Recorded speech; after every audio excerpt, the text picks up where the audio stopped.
बिहार में चुनाव है तो इससे पहले राज्य को तोहफे मिलने शुरू हो गए हैं। बिहार में पहली बार मेट्रो चलाने की कवायद चल रही है तो राज्य के अलग अलग हिस्से में एयरपोर्ट को लेकर भी सक्रियता बढ़ गई है। पीएम नरेंद्र मोदी इसका मोर्चा संभाले हुए हैं। इसी कड़ी में प्रधानमंत्री नरेंद्र मोदी अप्रैल में पटना आ रहे हैं। जानकारी के मुताबिक वे पटना एयरपोर्ट के नए टर्मिनल भवन का उद्घाटन करेंगे। इसके अलावा पीएम मोदी बिहटा एयरपोर्ट का शिलान्यास और कई अन्य विकास परियोजनाओं की घोषणा भी करेंगे। डिप्टी सीएम सम्राट चौधरी ने पीएम के इस दौरे की जानकारी दी है। उन्होंने बताया कि बिहार में कई एयरपोर्ट बनाने का निर्णय लिया गया है, सब पर जल्दी ही काम शुरू हो जाएगा। ऐसे में गोपालगंज के सवेया एयरपोर्ट को लेकर भी उम्मीदें जग गई हैं। ऐसा माना जा रहा है कि पीएम नरेंद्र मोदी उड़ान योजना के तहत शामिल बिहार के लगभग सभी एयरपोर्ट को लेकर लोगों को ठोस भरोसा दे सकते हैं। चूंकि बिहार में चुनाव है और राज्य के गोपालगंज जिले में लंबे समय से सवेया एयरपोर्ट की मांग होती रही है, ऐसे में यह संभव है कि सवेया एयरपोर्ट के लिए मोदी सरकार कोई बड़ा ऐलान करे। बहरहाल अभी पीएम मोदी के एक बार फिर बिहार दौरे पर हर किसी की नजर है। इस दौरे पर पटना और बिहटा एयरपोर्ट को लेकर सक्रियता रहेगी। बता दें कि पटना एयरपोर्ट पर यात्रियों की बढ़ती संख्या को देखते हुए नए टर्मिनल भवन का निर्माण किया गया है। इससे यात्रियों को पहले से बेहतर सुविधाएं मिलेंगी और एयरपोर्ट का विस्तार होगा। नए टर्मिनल के उद्घाटन के बाद पटना एयरपोर्ट से एक बार फिर अंतर्राष्ट्रीय उड़ानें शुरू करने की भी तैयारी है। इसके अलावा पीएम इस दौरे में बिहटा एयरपोर्ट का शिलान्यास भी करेंगे। बिहटा में नए एयरपोर्ट की लंबे समय से मांग थी, जिसे अब केंद्र सरकार पूरा करने जा रही है। बता दें कि बिहटा एयरपोर्ट के लिए जिला प्रशासन ने 8.44 एकड़ और जमीन एयरपोर्ट प्रशासन को सौंप दी है।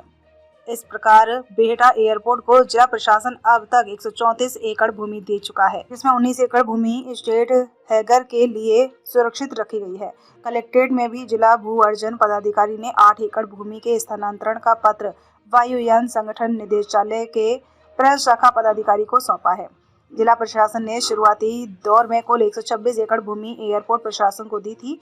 इनमें 19 एकड़ भूमि स्टेट हैगर के लिए सुरक्षित रखा गया है, जबकि शेष 107 एकड़ भूमि रनवे विस्तार के लिए दे दिया गया है। बिहटा एयरपोर्ट के निर्माण से पटना एयरपोर्ट से यात्री दबाव घटेगा। इस टर्मिनल बिल्डिंग में एक समय में 3000 यात्रियों के बैठने की क्षमता होगी। यहाँ 10 विमानों की पार्किंग होगी।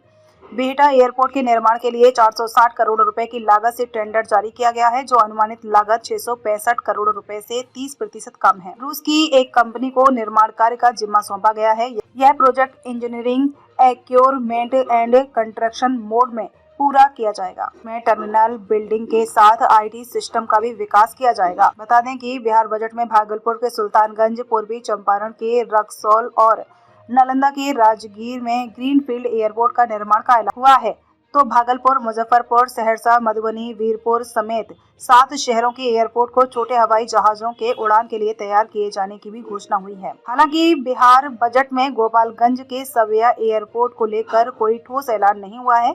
सवेया एयरपोर्ट के संबंध में किसी तरह के जिक्र नहीं होने से स्थानीय लोग निराश हैं। वहीं कुछ लोग सोशल मीडिया पर सवाल भी पूछ रहे हैं। जानकारी के लिए बता दें कि सवेया एयरपोर्ट के 4 दीवारी निर्माण का काम चल रहा है। करीब 473 एकड़ क्षेत्रफल में फैले इस एयरपोर्ट के विकास को लेकर केंद्र सरकार ने कदम तेज कर दिए हैं। उड़ान योजना के तहत एयरपोर्ट को आधुनिक बनाया जाएगा और सिविल एविएशन मंत्रालय के तहत इसके लिए टेंडर जारी किया जाएगा। इस प्रक्रिया में विभिन्न एयरलाइंस कंपनियां हिस्सा लेंगी, जिसके बाद यहां से उड़ान सेवाएं शुरू हो सकेंगी। इस एयरपोर्ट के शुरू होने से न केवल गोपालगंज बल्कि सिवान, छपरा, पूर्वी और पश्चिमी चंपारण, उत्तर प्रदेश के देवरिया, मऊ, आजमगढ़ समेत 1 दर्जन से अधिक जिलों की बड़ी आबादी को लाभ होगा।